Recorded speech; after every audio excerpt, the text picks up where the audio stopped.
The sky over Narathiwat province was the color of a bruise. It was a monsoon sky, pregnant with rain and the kind of oppressive heat that clings to the skin. August in southern Thailand means one thing: the rains will come. On this Tuesday, the rain was not just coming. It was already there, hammering down on the tin roof of the Narathiwat Stadium, turning the pitch into a slick, muddy mirror. But the game went on. This was the Gala Cup, a regional tournament that means everything to the men who step onto that grass. It is a proving ground, a place where local boys become heroes, where the dreams of a professional contract are forged in the mud and sweat of 90 minutes. For the players of Sam Colts and Abu X Nong Sarin, this wasn't just a game. It was an audition. It was a paycheck. It was life. Among the players was a 24-year-old winger named Safwan Awae. He had just signed for FC Yala, a club in the Thai League 3 Southern region.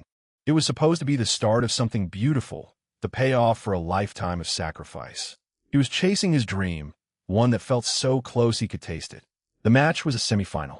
The stakes were high. The crowd, undeterred by the weather, was packed under the small, covered section of the stands, their cheers echoing through the downpour. As the rain intensified, the players' movements became heavier, the ball skidding unpredictably across the surface. But the referee's whistle didn't blow. The game continued. What happened next was a moment so violent, so swift, it would defy comprehension. As the players scrambled in the middle of the pitch, fighting for possession, the heavens opened with a vengeance. There was no warning crack, no sudden gust of wind to signal the coming horror. Just a blinding electric white light that split the sky and struck the earth with a sound like a bomb going off. It was a lightning strike, a billion volts of raw energy slamming into the field of play. In the deafening silence that followed, everything stopped. The crowd, frozen in shock. The players, scattered on the ground. The referee, paralyzed. On the rain-soaked turf, lay Safwan Awae. He was not moving. His teammates, their faces contorted in terror, rushed to him. Panic tore through the stadium as a plume of smoke rose from the ground where the bolt had struck. Spectators leaped from the stands, screaming, as chaos erupted in every corner of the stadium. The dream had turned into a nightmare. But the true horror was just beginning. Because for Safwan Awae, the sun had already set on his story. What you are about to see is the story of that day. A story of a young man's ambition, of a region's love for the beautiful game, and of a single, devastating moment that changed everything forever. To understand the tragedy that unfolded on the pitch at Narathiwat Stadium, you have to understand the context of the game itself. The Gala Cup isn't the Premier League. It isn't the Champions League. There are no billion-dollar broadcasting rights, no private jets, no entourages. The Gala Cup is raw. It's real. It's football in its purest and sometimes most brutal form. It's the lifeblood of the region. A tournament where amateur and semi-professional clubs from southern Thailand and neighboring Malaysia collide. The stakes are deeply personal. For many of these players, a strong performance can mean the difference between a contract in a top-tier league or a return to a day job. For the locals in Sungay Galak, the matches are a communal event, a chance to escape the grind of daily life and cheer for the men who represent their town. That Tuesday, the Narathiwat Stadium was charged with more than just electricity. It was charged with hope. Safwan Awae had just signed for FC Yala, a move that marked a pivotal moment in his career. At 24 years old, he was on the cusp of truly making it. He was a winger, a player known for his pace and his ability to take on defenders, and that afternoon, he was playing for Sam Colts in a semi-final match that could catapult him further into the spotlight. His family, his friends, his coaches, they all believed in him. He was a local boy made good, a symbol that hard work pays off. But the weather refused to cooperate. A monsoonal storm had settled over the region, a common occurrence in southern Thailand, known for its torrential downpours. The rain began to pour, turning the pitch into a quagmire. In the stands, fans huddled under umbrellas, watching their heroes battle the elements. It was the kind of weather that would have stopped a professional game in Europe or America. The kind of weather that comes with the unmistakable, terrifying risk of lightning. According to Thai authorities, between 2020 and 2024 alone, at least 283 people in Thailand were struck by lightning. The Department of Disease Control had documented these deaths repeatedly. The warnings were there. The knowledge of what could happen in these conditions was not a secret. And yet, the match continued. Whether it was the pressure of the semifinal, the lack of a strict protocol, or just the stubborn refusal to give up a hard-earned fixture, the referee let the players stay on the field. Midway through the second half, the game was in full flow. Players were sliding in the mud, the ball was difficult to control, and the tension was palpable. As the rain intensified, the players pressed on, their focus singularly on the ball. Then the sky opened with a flash so intense it was seared into the memory of everyone watching. The bolt struck, not with a rumble, but with a concussive blast that shook the very ground. It hit the playing surface where Safwan Awae was positioned. The voltage surged through him instantly, a catastrophic and fatal shock. In the footage that circulated later, you see the terrifying aftermath. Players scramble. Some fall. A thick plume of smoke and steam rises from the mud, and the body of the 24-year-old winger lies still on the pitch. A teammate, his own face a mask of panic, rushed to him, turning him over and beginning futile rescue efforts. There was no defibrillator on the pitch, no immediate medical team with the equipment to counteract the devastation of a lightning strike. It was just teammates, coaches, and fans desperate to save a life, watching as the seconds ticked by. The moment of triumph, the moment of glory, the payoff for a lifetime of chasing a dream, it was all erased in a single blinding flash.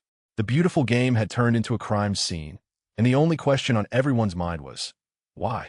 How could this have happened? And most haunting part? For Safwan Awae, a young man who had just signed the contract of his dreams only days before, the story didn't just end on that pitch. It ended with the brutal finality of a heartbeat that stopped too soon, leaving behind a devastating legacy of broken dreams and unanswered questions. The aftermath of the strike was a symphony of chaos. Screams pierced the air, mixing with the relentless drumming of rain on the stadium roof.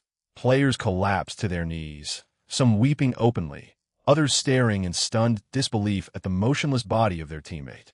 The referee, his face ashen, stood frozen, his whistle dangling uselessly from his hand. For a moment, time itself seemed to stop, but the human spirit is not built to remain frozen. Within seconds, the instinct to save a life took over. Teammates rushed to Safwan's side, their cleats slipping in the mud as they knelt beside him. One player, his face etched with desperation, began performing CPR, pressing his hands against Safwan's chest in a frantic rhythm. Another screamed for help, his voice cracking with panic. A third grabbed his phone, fingers trembling as he dialed emergency services. But the truth was stark and brutal. Lightning does not give second chances. The bolt that struck Safwan carried an estimated 300 million volts of electricity. It traveled at 270,000 kilometers per hour, hotter than the surface of the sun. When it hit, it didn't just stop his heart. It disrupted every electrical impulse in his body.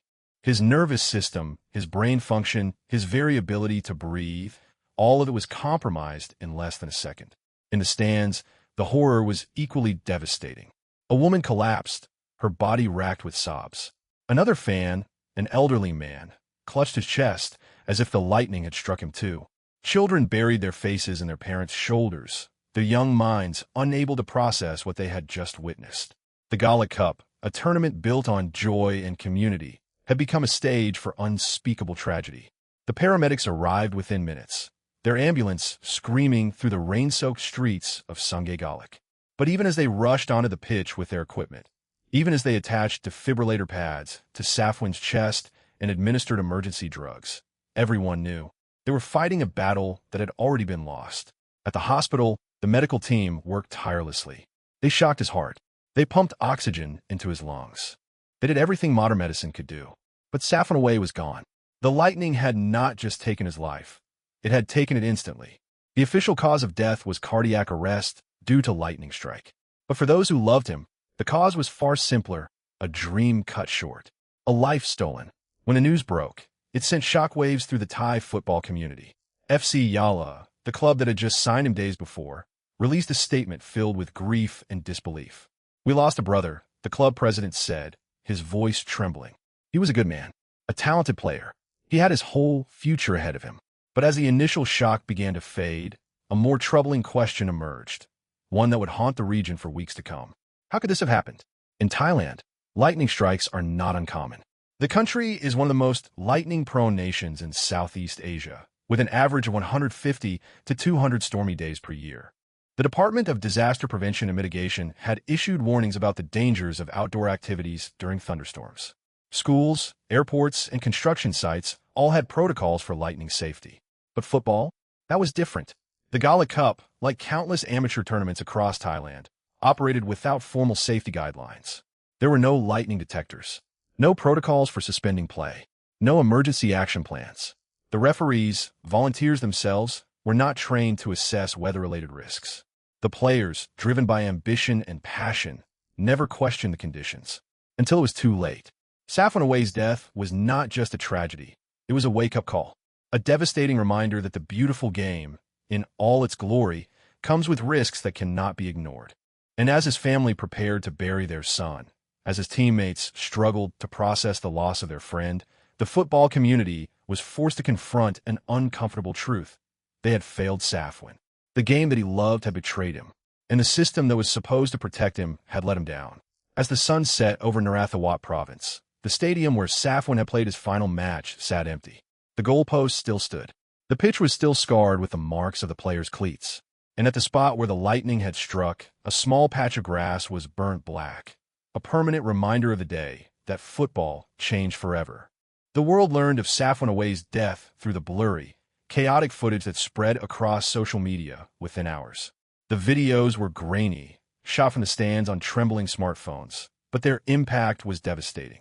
You could see the flash, a blinding white explosion that consumed the center of the pitch. You could see the smoke rising from the mud, and you could see the bodies, crumpled and still, scattered across the field like discarded jerseys. But what the footage could not capture was the sound. The witnesses described it as a cannon blast, a sound so violent it seemed to split the sky. The silence that followed was even worse, the kind of silence that comes after a bomb goes off, a ringing void where the cheers and shouts of the game had been. Among the injured were 9 others, including a 22-year-old Malaysian player named Mohammed Alif Ezahan bin Zulkifli. He had been standing just meters from Safwan when the bolt struck. The electricity surged through the ground, traveling through the wet grass and into the bodies of those nearby. Alif suffered burns and severe trauma, but he survived, a haunting reminder that lightning does not discriminate, but it does choose. The immediate aftermath was chaos. Players rushed to Safwan's side, their training forgotten, their instincts screaming at them to save their teammate. Some performed CPR in the pouring rain. Others shielded him with their bodies, desperate to protect him from the elements. But it was already too late. When emergency medical teams arrived, they found a scene of devastation. Safwan was in cardiac arrest. They loaded him into the ambulance, sirens wailing, and raced towards Sungay Galak Hospital. But the damage was catastrophic. The lightning had not just stopped his heart. It had fried his nervous system, disrupted his brain function, and left him with injuries so severe that no amount of medical intervention could reverse them. At 6:41 p.m., Yala FC released a statement confirming the worst. "We have lost a brother," the club wrote. Safwan was a talented player and a good man. He had his whole future ahead of him. Our hearts are with his family, his teammates, and everyone who knew him. The Football Association of Thailand FAT followed with its own message of condolence. "We extend our deepest sympathy to the family, the club, and all those who have suffered this loss," the statement read. "The Thai football community mourns with you." But as the tributes poured in, a darker question began to surface, one that the authorities could not ignore.